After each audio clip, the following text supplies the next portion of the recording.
नमस्कार दोस्तों, स्वागत है आपका हमारे चैनल द ट्विटर अभिषेक में।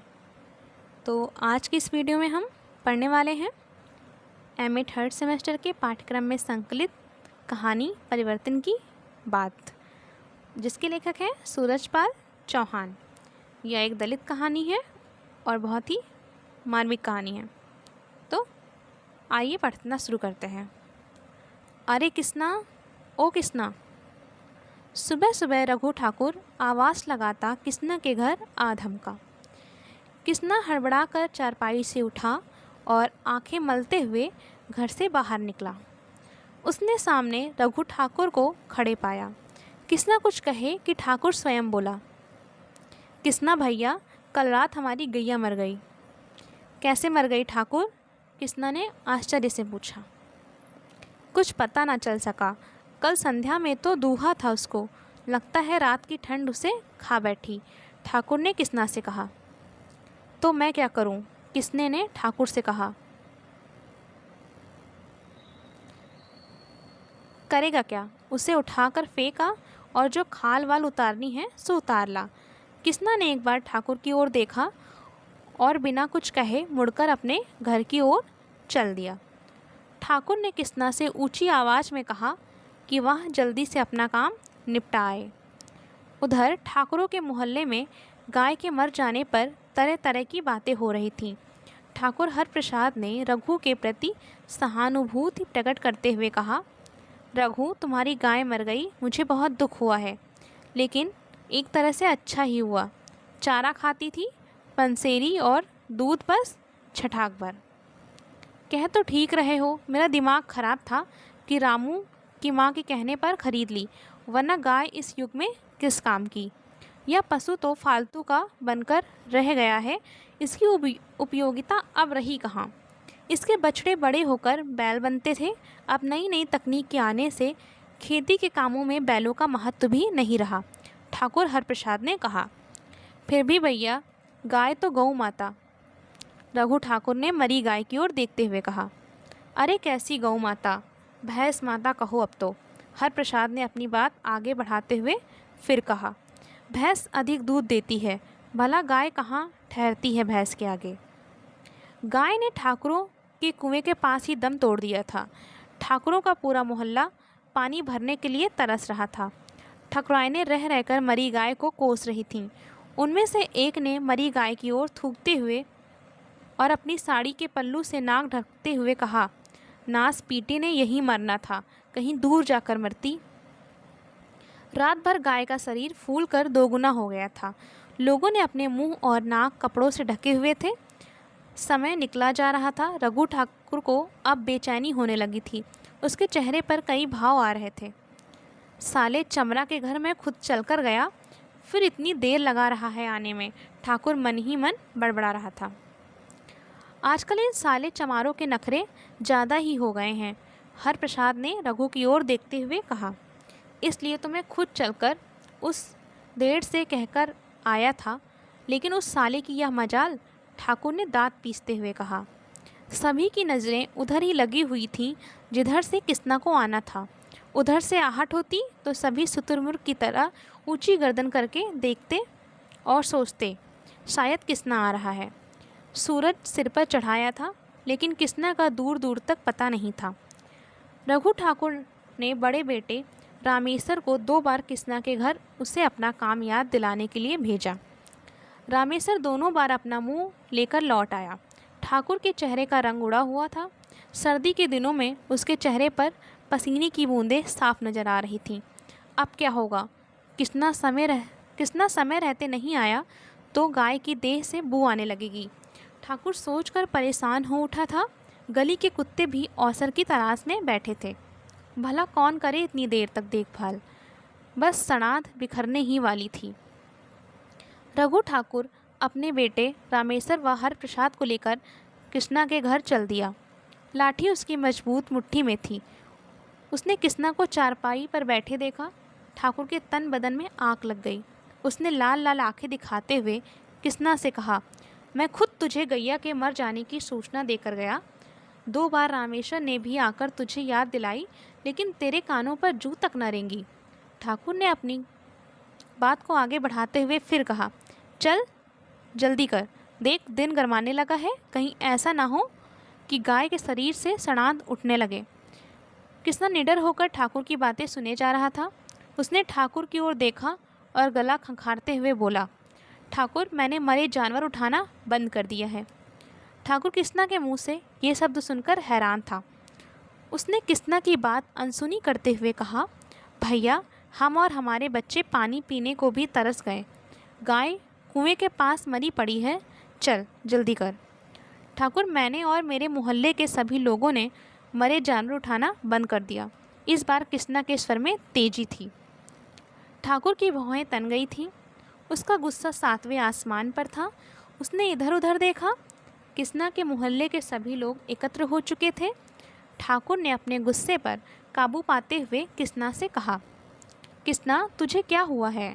किस नालायक ने भड़काया है तुझे? किसी ने नहीं। तो फिर क्यों नहीं उठाएगा मरी गाय? रही मेहनत मजदूरी की बात, सो तू जो मांगेगा हम दे देंगे, चल जल्दी कर। नहीं साले, मारे लठिया के घुटने तोड़ दूंगा, रघु ठाकुर ने कृष्णा को धमकाते हुए कहा। कृष्णा के मोहल्ले वालों ने भी स्पष्ट शब्दों में ठाकुर की मरी गाय उठाने से मना कर दिया। सभी का स्वर कृष्णा के स्वर में मिला हुआ था। ठाकुर साहब, अब समय बदल रहा है, क्या आप नहीं चाहते कि समय के साथ हम भी बदलें? तुम ही तो मरे जानवर उठाने का काम करते आए हो, तुम नहीं करोगे तो कौन करेगा इस काम को? ठाकुर हरप्रसाद बीच में बोला। कोई भी करे, अब हम नहीं करेंगे, कृष्णा ने उत्तर दिया। देख रे कृष्णा, बात को लंबी ना बढ़ा, हमसे दुश्मनी लेकर अच्छा ना होगा। पानी में रहकर मगरमच्छ से बैर, रामेश्वर ने कृष्णा को लठ दिखाते हुए कहा। ठाकुर हरप्रसाद ने कुर्ते की बाजू चढ़ाते हुए कहा, हमें समय बदलने की बात मत समझा। समय का रुख बदलना हम अच्छी तरह से जानते हैं।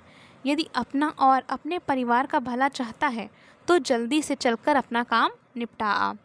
कृष्णा और उसके मोहल्ले के लोग आज तय करके बैठे थे। उन्होंने मन में ठान ली थी, जीना है तो शान से, वरना मौत ही भली। कृष्णा ने सीधे सीधे शब्दों में उनसे फिर कहा, तुम्हारे मरे जानवर हम नहीं उठाएंगे, जो करना है सो करो। रामेश्वर का खून खौल गया। कृष्णा की बातें सुनकर उसने कृष्णा के ऊपर लाठी उठाते हुए कहा, साले चमारों का लीडर बनने चला है। ठाकुर हरप्रसाद ने रामेश्वर की लाठी पकड़ते हुए कहा कि चलकर पुलिस थाने में कृष्णा के विरुद्ध रिपोर्ट दर्ज करवाएं। रघु ने भी सोचा कि खून खराबा करने से अच्छा है कानूनी कार्रवाई की जाए। वे तीनों मजा चखाने की धमकी देते हुए पास के थाने में उसके विरुद्ध रपट दर्ज कराने चले गए। लगभग 2 घंटों बाद एक पुलिस जीप कृष्णा के घर आकर रुकी।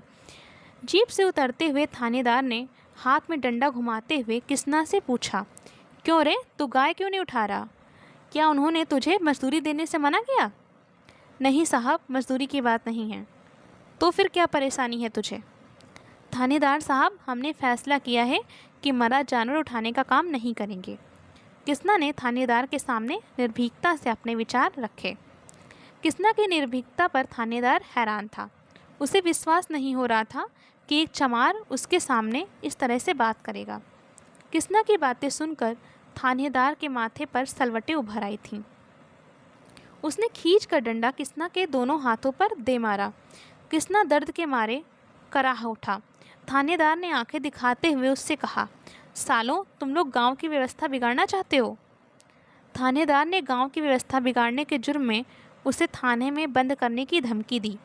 रघु ठाकुर ने थाने की तर्ज पर अपनी बात कही, साले चमड़ा के, तू नहीं उठाएगा मरे जानवर तो क्या हम उठाएंगे? थानेदार ने तिरछी नज़र से ठाकुर को देखा और उसे शांत रहने को कहा। थानेदार कृष्णा से कुछ कहे कि उससे पहले कृष्णा ही बोला, क्या आप यही चाहते हैं कि जीवन भर गांव के मरे जानवर ही उठाते रहें? अब समय बदल रहा है, लोग अपना पुश्तैनी धंधा छोड़कर दूसरे कार्य करने लगे हैं। हम दूसरा अन्य कोई भी काम कर अपना पेट भर लेंगे, लेकिन मरा जानवर हम नहीं उठाएंगे। कृष्णा, तेरी अकल क्या चारा? इतने वर्षों से तुम भला कौन?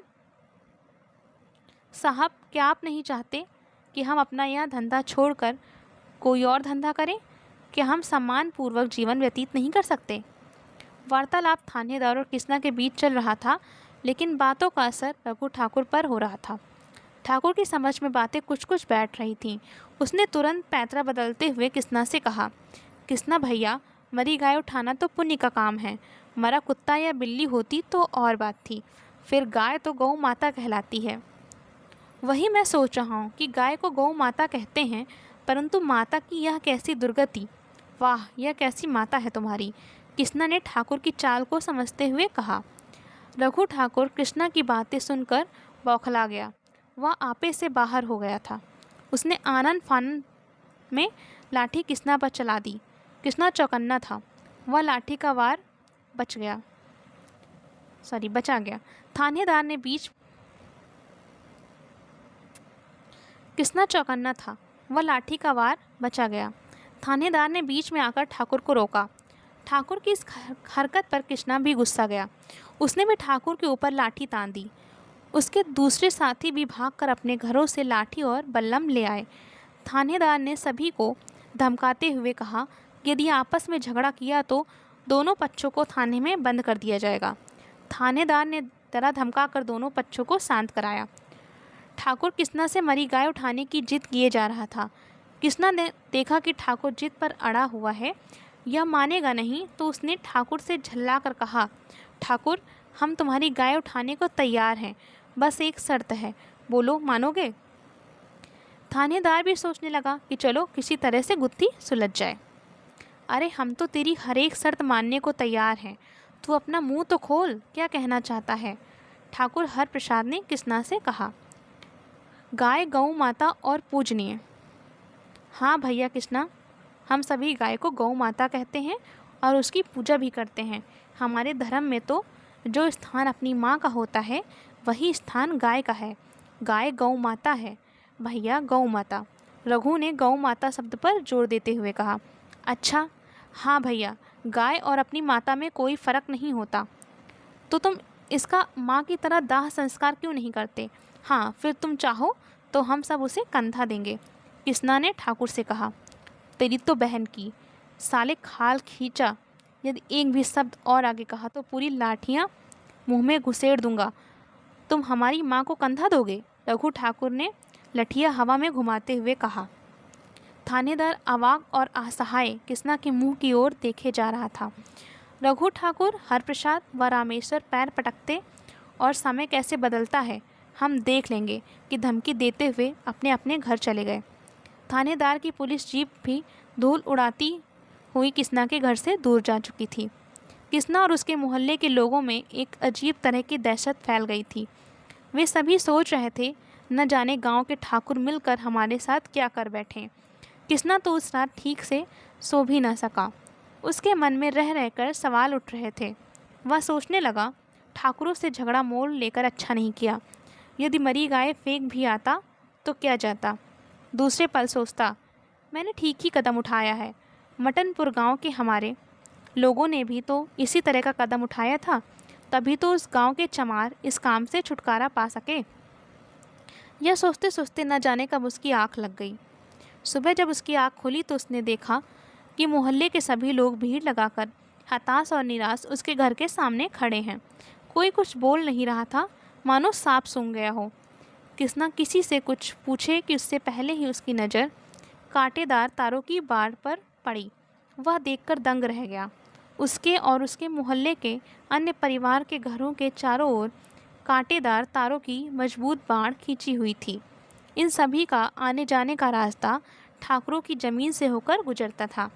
रघु ठाकुर हाथ में लठ लिए दूर खड़ा खड़ा कुटिल मुस्कान के साथ कह रहा था, सालो चमारो, समय परिवर्तन की बात करते हो, हम भी देखते हैं तुम्हारा समय कैसे बदलता है। अब घरों में ही हगो और मूतो। तो हमारी कहानी यहीं से समाप्त होती है। मिलते हैं नेक्स्ट वीडियो में। Thanks for watching.